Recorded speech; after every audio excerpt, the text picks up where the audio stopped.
Hello, everybody. Welcome back to another episode of AOS Shorts. I'm here today to talk about the big man himself, Archaon, and how all of his flavors of him have changed from 2.0 to 3.0. I would like to also call out the fact that I just returned recently from my first AOS event with Sylvaneth. I did a 3-2 record, and as previous, my first show recording was Sylvaneth, and I want to say that they performed exactly like I wanted. I made every loss I took was mostly due to mistakes of lack of practice, and I think Sylvaneth once again, 3 and 8, are in a very good position for 3.0. Had I just played slightly better, I think I could have probably closed that on a 4-1 and maybe potentially even maybe pulled out a 5-0 with them. So just more practice. It's what sets you apart for every matchup you're gonna have. But anyway, let's talk about Archaon and why is he everywhere when people think about chaos now. So once again the big changes from 2.0 to 3.0 was related to the fact that they introduced bonus points through scoring, secondaries, all of that jazz from the GHP. But really, one of the other big changes is heroic actions and the new command ability trigger mechanics that had work. Previously, Archaon was present in some types of armies, and we'll go over them a little bit later. But it was always kind of this weird position where he never felt like he was incredibly durable or had the output necessary to explain his cost on the table. And he lacked the board presence because he was only one model in terms of scoring purposes. So it was kind of in this weird space where Archaon wasn't that good in the sense that he just felt like you were playing with a really cool model and it was super matchup dependent, and every game was kind of razor edge kind of style. In terms that you could come from a win to a loss very drastically on like an initiative roll or just decision making process. Now, in 3.0, the changes to the command ability all out defense or all out attack and the heroic actions, Archaon got a lot more durable before you even introduce allegiance mechanics. Like, even before you start talking about, like, well, is he better in Khorne, Zinc, or Slaves of Darkness? It doesn't matter. Like, flat out, before any of that, he just got drastically better. He's a hero and a monster, so he gets rampage, monstrous rampage actions. He gets heroic recovery, which he cannot fail unless you have bravery debuff. For context, for the audience here, the reason why he cannot fail heroic recovery is he's bravery 10, and he has an aura of +2 bravery to all friendly chaos units and -2 to all enemy units. So he himself is 12 bravery for the purposes of bravery tests. So the lowest amount of wounds you can heal from him on a heroic recovery roll is 1. If not, it's D3. So combination of, hey, he's walking around with 2-up save with all out defense and all the potential other stacking save mechanic like Finest Hour, or the fact that heroic recovery can heal him D3 wounds, and the fact that Nurgle Head, which is another mechanic we'll talk about, also heals D3 wounds. Like, he can spike in healing. He can also fight at the top bracket if you so choose. Not that I would think you do it most often because he doesn't really degrade except for some of the mana attacks and the movement speed. But he himself does not degrade. He's just consistently, before any allegiance mechanic, just vastly more powerful. And the biggest change of that is he counts as 5 models. Right? He is a monster, so he counts as 5 models. And that is actually like a pretty big important changes to why he's more powerful. It's because he actually has board presence now. You can't just throw 2 models in an objective that he's sitting on because he wiped out everything, and you're like, cool, I'm gonna take that objective by just putting 2 models on there. Like, with his base size and the 3 inches, if you're in the center of an objective Archaon, people have to charge you to get on point. So anyway, much better. Now, what changed from 2.0 to 3.0 across the sub-allegiances? Not really that much, right? In terms of what you would take him in a Khorne army is because he had access very easily to double activate through Reapers of Vengeance. He also, Reapers of Vengeance had this mechanic: if you fail Battle Shock within like Reapers of Vengeance demons, an extra D3 models run, which is pretty powerful with his -2 bravery mechanic. Khorne also has access to a lot of prayers and priests, which is fundamentally important because they have a priest, the ability, or prayer that gives them +1 save, which means Archaon all out defense +1 save. Also, you're looking at +2 save.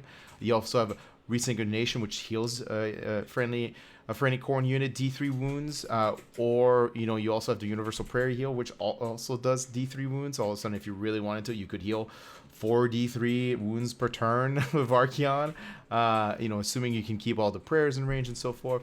You can also give him a 6-up ward with prayers. There's so many things from a prayer perspective that you can give to Archaon if you're in a Khorne army, right? And then there is the +1 attack from the Bloodsecrator, which is the banner totem guy, and +1 attack on all of his character profiles is pretty good. Like, there's no down, especially on the Slayer Kings, right? There's no downside to it. And finally, there is the ability of +3 inches to run and charge with the Bloodstoker. Sorry, not a reroll charge. +3 to run and charge, and then reroll to wound with the Bloodstoker.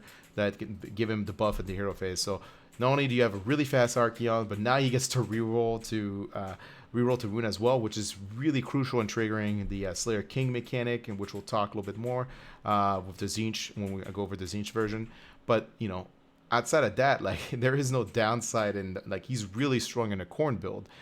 He also has access to Blood Tithe, right? The Khorne Major Allegiance mechanic, which allows him to fight potentially in the opponent's hero phase, which once again is a very powerful mechanic. Like, so if you take him in Khorne, you're just trying to double down on how much he can hit somebody, right? That's just like what you're doing. You're doubling down on that, which makes sense. It's Khorne. Cool. Let's talk a little bit about Zinch now. So the Zinch changes, once again, have not changed drastically from 2.0 to 3.0, but what you gotta watch out for is that in Zinch, he has access, or wizards have access to a spell called Infusion Arcanum, which for him gives him +1 to hit, +1 to wound. They also can be blessed with, Shield of Fate, which gives them reroll saves depending on how many Destiny dice you have.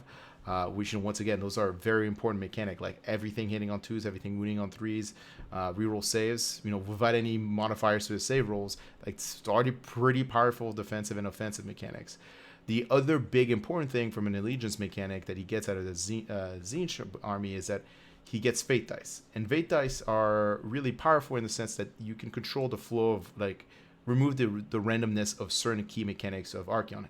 One being his charge roll, right? You can guarantee a 9-inch charge, which also means that you can also try to trigger the Reckless Embedded Agenda, which gives him a +1 attack to all of his character to his attack profile every time he makes a charge, which is one of the Zinch mechanic. And you can also use the Fate dice to try to maximize the opportunity for you to trigger Slayer Kings. And Slayer Kings, as I mentioned earlier, is a very powerful ability in this edition because there is a lot of units which are heroes and also monsters. And that mechanic, basically, if you roll 2 6s to wound, you just straight up slay that model if it's a hero model. It does not matter what it has defensive mechanically. Now, there are some models that do reduce that to either D6 mortal wounds or and such and so forth, like Giants, Gotrek, and there are ways where you can defensively bypass the auto slay mechanic. But against like other things like Vampire Zombie Lord Dragons, or any of the other heroic monsters you'll probably see on the table, it's a very powerful mechanic. The also, like, in terms of that was just the overall allegiance mechanic in Zinch that he gets like powers up. There is also the fact that he in sub allegiances has some pretty cool dynamics. Like, if you take Host Arcanum, the army gets basically some auto unbinds every couple turns, which in certain matchups is very powerful.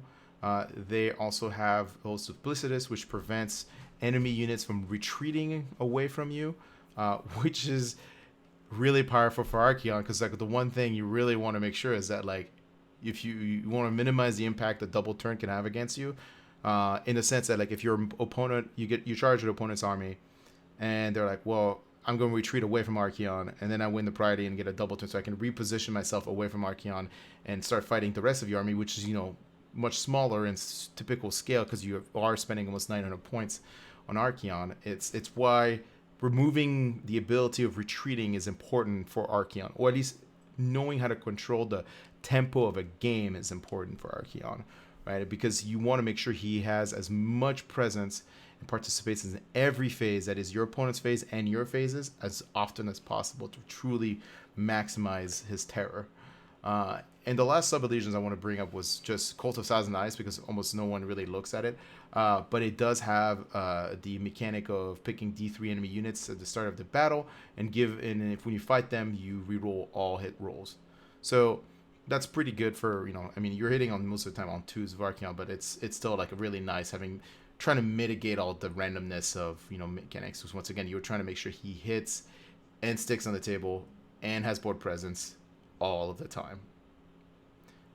Now I'm going to talk a little bit about my favorite version of there's no bias here, my favorite version of where Archaon fits, and that's more the traditional Slaves of Darkness build, and specifically the Host of the Everchosen. A couple reasons why I like it from the changes from 2.0 to 3.0. You used to never really see him too often in the Host of the Everchosen. You used to see them more in the Khorne or Zinc version. And that's just because of all the stacking bonuses he would get, defensive wise and aggressive wise, so forth. In the Slaves of Darkness, like, it wasn't so much that, it's just that he did not get all of these, he was not as durable in 2.0 under a Slaves of Darkness version than he was in any of the other versions effectively. So with the changes to 3.0 and how that worked, all of a sudden, like, hey, you know what? Like, all the defensive bonuses he got and the offensive bonuses he got from 3.0 changes and the board presence, he's fine now in Slaves of Darkness. Because, like, as I said, everything previously was more of like, you get to a point where you're like, it's really overkill in terms of how much defensive stats you can put on him. And you don't really need that much. Really, what matters the most is maximizing his participation in every phase and his board control. So, talking about Host of the Everchosen.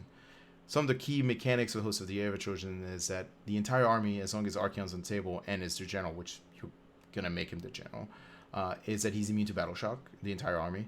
You reroll once to hit and wounds against one enemy unit that you picked every turn, which is powerful for Archaon, as well as powerful for Varangard, which fit very well in this sub-allegiance.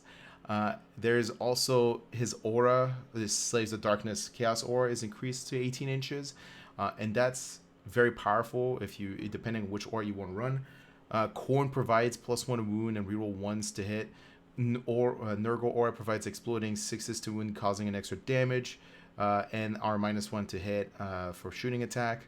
Then there's Slaanesh aura, which provides exploding 6s to hit, causes an extra hit, and reroll to run and charge. And then there's the Zinc aura, which provides rerolls of saves of 1 and 5+ ignore spells and the spells that affect them. That one is the most important one because a lot of the reroll save mechanics have gone away in 3.0 and been replaced by stacking saves. And this is one of the few ones that like still around, the reroll 1 save portion, and you still retain all of the stack and save mechanic. So all of a sudden, like, it's very easy to give Archaon +2 save in Slaves of Darkness. Really, actually, any of the factions we just listed. The Slaves of Darkness one just has the Auricular Vision Sorcerer, which gives him instead, it used to be reroll saves, now it's just +1 save. Then, all out defense, which is another +1, and then, reroll 1s of saves. So he's basically almost near unkillable to anything that doesn't do just straight up mortal wounds. And even those against mortal wounds, if it's a spell, if it's Aura of Zinch, he gets a 5-up to ignore it, and then he has a 4-up shrug against any mortal wounds generated. So it's just absolutely like you have to do straight up combat or shooting trigger mortal wounds to like even dent him at all. And even then, like, if you don't do enough to just straight up kill him, he'll be able to just heal through it. So as I mentioned, it's if you're a new player and you don't know how to deal with Archaon on the table, your first guess is don't deal with Archaon on the table. Try to focus the rest of the army, play to the mission, play to the objectives. try to give Archaon as much space as you can. I know it's hard, but it's usually the right decision. Like, you're never going to, most scenario, ever compete with Archaon on the table unless you're fighting with another Archaon, or maybe, yeah, it's like Archaon and Archaon maybe. It's like the only time it gets really bad, right? Because he doesn't have the immunity to slay mechanics, so you could technically hand a dust Archaon, or you could like just straight up Slayer Kings him. But you know, there's a bit of that, but it's just for more normal armies, not extreme armies. Don't try to fight Archaon. And finally, the last, I think, biggest important reason why you want to run Host of the Everchosen for Archaon purposely is the Dark Prophecy command ability that you get for Host of the Everchosen. The Host of the Everchosen command ability is basically you get to roll dice and you find out who's taking initiative before, like, you know, you roll this dice secretly, by the way, and your opponent doesn't know, which is kind of a, you know, kind of can cause some issues with players at the table, but you roll dice secretly, and depending on the result, you get to know who's going to take the initiative next turn. And that's incredibly powerful for Archaon because, like I said, you want to maximize all of his effectiveness in all phases. And the last thing you want to do is see somebody retreat from him, get the double turn, and then, like, you know, try to get as many points back on the table, right? So knowing what the initiative order is for the next turn is at the start of your hero phase lets you plan accordingly, knowing that. Incredibly powerful ability. Some of the other things that slaves that Host of the Everchosen gets is the Knights of the the Circle, which is the Vanguard bonuses. You get to pick one out of them. Everybody picks the 6th circle because it's +1 damage to the charge. There's almost never any reason not to. Vanguard are battle line to this army, which is very, very good. I highly like this sub-allegiance with 2 Vanguard unit of 3, Archaon and 2 of 3, and then you fill out the rest. Usually with Chaos Sorcerer Lord. You can get double activate in both this and Zinc by taking a Chaos Lord on foot and just running him after Archaon, which I don't recommend. You still get auricular, you get auricular vision in any of the sub-allegiances, even this one if you want it through coalition or allies, but and access to demonic power, which is the foot version of the Chaos Sorcerer spell, and he just gives him rerolls to hit and wound. And then you have access to War Shrines, which give him a 6-up shrug if you wanted to really double down on your defensive mechanics. And also access to a prayer, could be Universal Prayer, like Heal or Guide or whatever, the one that gives +6 up shrug again. And then there's the fact that you can also use any of the other War Shrine prayers, which are almost all this, similar to, like, basically just makes it more durable or more killy. there's no wrong, like, prayer for him, I guess, in a sense. And one of the big things also is because Host of the Everchosen doesn't have a command trade because Archaon's your general, and it doesn't have any artifacts. The introduction of universal artifacts means you can actually take some artifacts for your secondary heroes in this army, which opens up some possibility of options. If you wanted to splurge into a Lord on Karadrak, you can give him Arcane Tome or what, and give him Flaming Weapons then as a spell. Like, you have access to, like, effectively turning some of your other heroes into, like, little melee beatsticks or flankers or things that, like, can participate in the game. So I like that because typically in Zinch and Khorne, when you do the Arcane build, it's hard to find units that help Archaon fight or lock things into places or actually does punch okay.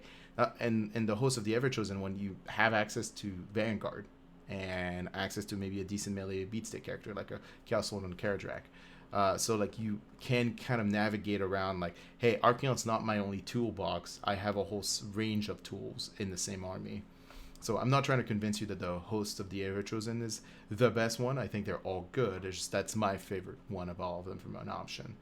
I'm trying to remember if there's anything else I should clarify for what you have to watch out for from the Slaves of Darkness one. Not really. I think, like, mostly we covered all of the changes from 2.0 to 3.0 for all of these subdivisions and all the flavors of Archaon. There is one thing I will say for sure, though. All of the bonuses that Slaves of Darkness gets in terms of War Scrolls is completely accessible, once again, to Khorne or Zinch, or even if you want to run the normal version or the Slaanesh version, which we didn't cover, because I don't think anybody will, really. both armies function drastically, well without making that investment in any of these. But these are specifically talking about the Archaon builds that you will see in 3.0 from 2.0. Yeah, just if you once again, guys, if you see Archaon, don't trick yourself into thinking you can kill him. That's just don't trick yourself into that. Unless of course you have Go Track and you're like, I'm not going to try to kill him. I'm just trying to keep him in place. So that's how you have to think about Archaon on the table. It's especially souped up defensively, souped up aggressively. Just try to play the mission, kill the other things on the table, try to win that way. Don't try to kill Archaon. All right, that was Jeremy Vicera with hot takes for everybody who plays competitive AoS about Archaon. Have a lovely night, everybody.